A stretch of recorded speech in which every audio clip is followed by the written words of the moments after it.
Абу Хурайра радияллаху анхудан китерилген bir хадистә Пәйгамбәрбез саллаллаху алейхи вассалам әйтә: "Хаққул муслими алал муслими ситтун."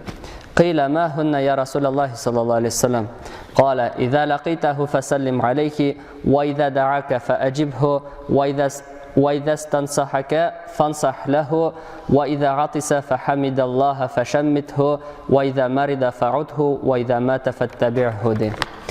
Peygamber sallallahu aleyhi ve sellem ayta, Müslümanның Müslüman üstünde 6 hakkı var de. Hem aytildi, нәрсә сыңалар, ey Allah илчесе sallallahu aleyhi ve sellem deb. Hem Rasulullah sallallahu aleyhi ve sellem ayta, әгәр дә син аны очратсаң, аңа сәлам бир. Әгәр дә ул сине чакырса, чакыруын кабул ит, ягъни җавап бир ди. Әгәр дә ул синнән насихат сораса, яхшы насихат бир. Әгәр дә төшкереп Аллаһ Тәгаләне мактаса, аңа тәшмит кыл. Әгәр дә ул ширләсә, аны зиярат кыл. Әгәр дә ул үлсә, аны озат ди. Менә бу галимнәрнең инде әлбәттә уртак фикере буенча мондый хаклар күбрәк, 6да гына шикләнми дип әйтәләр, ләкин инде менә шушында дөнья һәм ахират хәерлекләрен алган шушы 6 эшне Пәйгамбәр саллаллаху алейхи ва саллям сайлап алды. Һәм менә шушы эшләр үз арабызда инде безнең үлфәт, мәхәббәт тууына бер сәбәп булып тора икән. Һәм инде Пәйгамбәр саллаллаху алейхи ва саллям әйтә, әгәр дә син аны очратсаң, аңа сәлам бир ди. Галимнәребезнең фикере буенча сәлам бирү сөннәти муаккада. Мәгәр инде җавап бируны ваҗиб дәрәҗәсендә дип әйтәләр галимнәребез. Һәм инде Аллаһ Раббыбыз Ниса сурәсендә әйтә: وَإِذَا حُيِّيتُمْ بِتَحِيَّةٍ فَحَيُّوا بِأَحْسَنَ مِنْهَا أَوْ رُدُّوهَا إِنَّ اللَّهَ كَانَ عَلَى كُلِّ شَيْءٍ حَسِيبًا.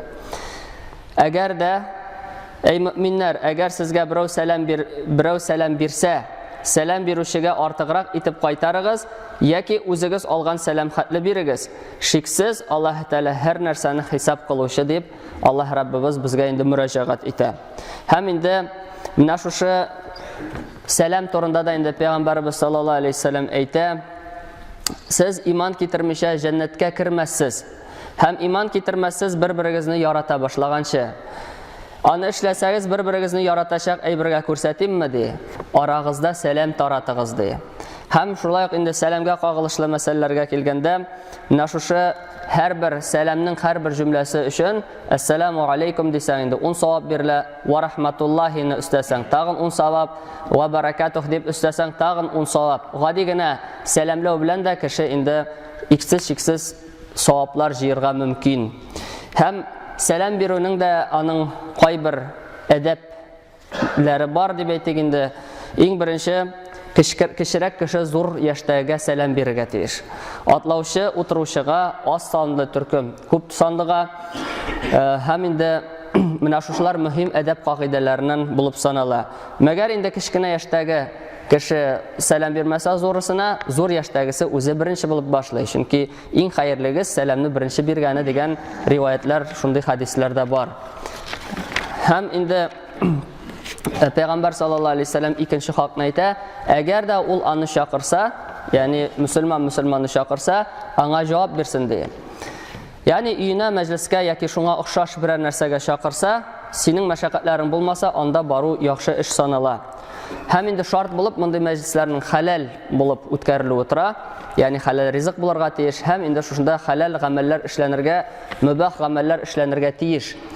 Кызганычка каршы соңгы вакытта ни өчендер мөселманнар очрашканда азрак Аллаһ Тәгалә турында, азрак Пәйгамбәр саллаллаху алейхи ва саллям турында сөйләнә, һәм күбрәк менә шундый дөньяви әйберләргә кирип батып, инде буш сүзгә үк әйләнеп кайтырга мөмкин. Кызганычка каршы менә шу гайбәт очраклары да еш күзәтелә торган вакытта яшибез. Бер хадистә әйтелә, Пәйгамбәр саллаллаху алейхи ва саллям әйтә: "Иза ду'ия ахадукум иля та'амин фальюджиб فإن كان مفطرا فليأكل وإن كان صائما فليصلي ди. Әгәр дә берәрегез чакырылса, җавап бирсен ди. Әгәр дә ул уразада булмаса, ашасын, әгәр дә уразада булса, намаз укысын ди. فليصلي дигән фигыльне инде намаз укысын дип тәрҗемә итәләр, ләкин инде башка риваятлар бар. Яисә дуга кылсын дип тә әйтүчеләр бар, аңлатучылар. Яисә инде нәфил намазы укып, шуның савапларын инде багышлау каралган. Ягъни инде күрәбез, инде хәтта син уразада булсаң да җавап бирергә тиешсең икәнлеген күрәбез бу хадистән. Аннан соң Расулуллах саллаллаху алейхи вассалам әйтә, киңәш насихат сораса, аңа насихат бирсен ди. Әгәр дә мусульман кардашың синнән нинди дә булса киңәш сорап килсә, син аңа эчкерсез яхшы киңәшеңне бирергә тиешсең. Һәм шул ук вакытта инде теге аның шәхси эшләренә, шәхси әйберләренә кагылудан да сак булырга кирәк. Мисал өчен гаилә мәсьәләсенә аның гаиләдә алып торган урынына һәм башка әйберләргә инде кирип китү ярамый. Мәгәр инде менә Пәйгамбәр саллаллаху алейхи вассаламнан сорап килсәләр насихатны, ул эчкерсез насихатлар бирә иде. Һәм безгә дә инде бүгенге көнгә катлы менә шу насихатлар аны килеп иреште. Гади генә мисал, бер кеше килеп сорый, эй Аллаһ илчесе саллаллаху алейхи вассалам, миңа насихат бирде. Пәйгамбәр саллаллаху алейхи вассалам әйтә, ачуланма ди. Һәм теге кеше күп тапкыр кабатлады, Пәйгамбер саллаллаху алейхи вассалам дәвам итте, ачуланма дип. Һәм менә шушы кешегә, димәк, ул җитәрлек булды менә шушы әйбер. Бәлки ул кызып китә торган булгандыр. Пәйгамбер саллаллаху алейхи вассалам аны билде, аның бу гадәтен һәм аңа әйтте, ачуланма дип. Һәм ул аның инде киләчәктә ике дөнья бәхетенә ирешүенә бер сәбәп булып торды. Төшкөрсә тәшмит, төшкөреп мактау әйтсә ди, тәшмит кылды Пәйгамбер саллаллаху алейхи вассалам әйтә. Беләбез бит инде хадисләрдән, Аллаһ илчесе саллаллаху алейхи вассалам әйтә, әгәр дә берәрегез төшкөрсә, әйтсен әлхәмдүлиллаһ дип. Ягъни мактау Аллаһ Тәгаләгә дип. Һәм шуны ишетүчеләр әйтсеннәр ди, ярхамукаллаһ дип. Сиңа Аллаһ Тәгалә мәрхәмәтле булсын дип. Һәм менә шушы төшкерүче шушындай дугага инде җавап бирергә тиеш, яһдикумуллаһу ва юслиху балакум дип. Аллаһ Тәгалә сине һидаяткә күндерсен һәм эшләрегезне уң кылсын дип. Менә монда инде менә шу тәшмит кылу, аңа инде мәрхәмәт теләү, Аллаһ Тәгаләнең мәрхәмәтен теләү дип әйтәләр. Аллаһ Тәгаләне мактаган очракта син аңа инде Аллаһ Тәгаләнең мәрхәмәтен теләп дуга кылырга тиешсең. Һәм инде бу бәләкәй генә менә шу төшкерүдән генә дә Пәйгамбәр саллаллаху алейхи вассалам күпме безгә файдалар калдырды. Бер-береңә дуга кылу, без беләбез бит инде иң беренче кабул була торган дугаларның берсе ул кардәшеңә теләгән изге теләк. Һәм инде бар бер фәрештә, аның инде бер генә вәкаләт, ул амин сиңа да шул булсын дип торучы ди. Димәк, син аңа хидаят сорыйсың икән, син аңа Аллаһ Тәгалә мәрхәмәт телисең икән, синең үзеңә мәрхәмәт беренче чиратта әйләнеп кайта. Һәм менә шушы гамәлне Аллаһ илчесе мусульманнар арасында үлфәт, мәхәббәт, хөрмәт булсын өчен өйрәтеп калдырган. Шуның белән бер рәттән инде ике якта әҗерле була. Аннан соң инде ширләсә зиярат кылды. Моңа да инде бик күп хадислар бар. Мисал өчен хәбәр ителә, Пәйгамбәр саллаллаху алейхи вассалам Җабирне аңсыз булганда зиярат кылган дип әйтәләр. Һәм инде аның шулай ук кайбер әдәп кагыйдәләре бар шушы ширле кешене зиярат кылуның. Аны инде иртәле кичле яхшырак дип әйтәләр. Узак итеп утырмаска.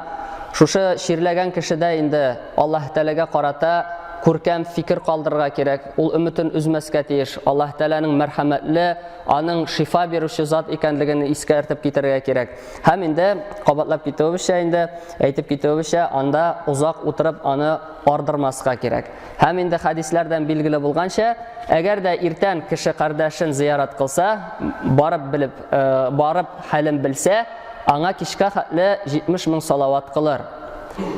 Фәрештәләрнең салават кылуын бит инде әйтәләр. Аларның Аллаһ Тәгаләдән шушы бәндә өчен гафу сораулары ди. Кич көне барып зиярат кылса, иртәнгә хәтле 70 мең фәрештә аның өчен салават кылып торыр дип әйтелә. Һәм инде Пәйгамбәр саллаллаху алейхи вассалам шулай ук шушы ширләүгә инде бәйле рәвештә кайбер хадисләрен калдырды. Нәрсә әйтергә кирәк икәнлеген. Мисал өчен ширләгән кешене ишетсәң, бер хадистә әйтелә, тахурун, ла бәса тахурун иншаллаһ ди. Куркыныч түгел, чистарынырсың иншаллаһ ди.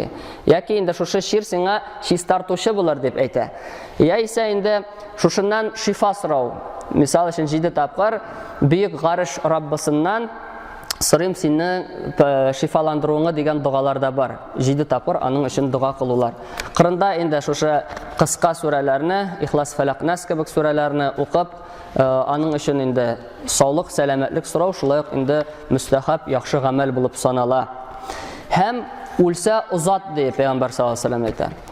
Бер генә бәндә дә мәңгелеккә килмәгән, кардәшләр дә китеп бара, кемдер бездән алданрак, кемнәндер без алданрак китеп барачакбыз. Һәм бу һәрбер мөэминнең инде бурычы булып тора. Әгәр дә кардәше үлсә, аны узату. Һәм инде кемдә кем шушы җиназа намазында катнашса, Пәйгамбәр саллаллаһу алейһи вәсәлләм әйтә бит инде, аңа бер кыйрат әзерләнгән ди. Кемдә кем бушагач кайтса ди, аңа, ягъни башыннан ахырына хәтле катнашып, күмгәнче катнашса, калса шунда, аңа 2 кыйрат әзерләнгән ди, савап. Һәм инде бер кыйратны әйтә, ул Ухуд тауы кадәр дип Пәйгамбәр саллаллаһу алейһи вәсәлләм аңлатты. Безгә чынлап та мондай үлгәч инде катнашу ул кайбер вакытта ашыгып, теге ахиратны онытудан, инде ахиратны онытып, гафил булып йөрүдән бер дава булып тора. Чөнки без шушы үлем китемдә катнашсак, без аңлыйбыз, безгә дә бу инде иртәме соңмы бу хәл килеп җитәчәк, иртәме соңмы безне дә күмәчәкләр дип, һәм менә шушы үзебезнең эшләребезнең инде Аллаһ ризалыгы өчен яхшы якка төзәлүенә бер сәбәп булып тора. Инде Аллаһ Раббыбыз һәр барчаларыбызга да ныклы иман, тауфик, хидаят, истиқамәтләрен бирсә иде, Аллаһ Раббыбыз безне һәр барчаларыбызны да туры юлдан алып барсын, һәр төрле адашу, саташулардан, фитнәләрдән имин кылсын, ахыр сулышларын сулаганда да иман кәлимәсен, тайбасын әйтеп, Раббыбыз хузурына гөнаһларыбыз гафу ителгән хәлдә мөмин хәлендә күчүләребезне насыйп итсен. Ва aqulu qawli hada wa astaghfirullah li wa lakum wa li sa'iri jama'atil muslimin innahu huwal ghafurur rahim. Sami'ud du'a.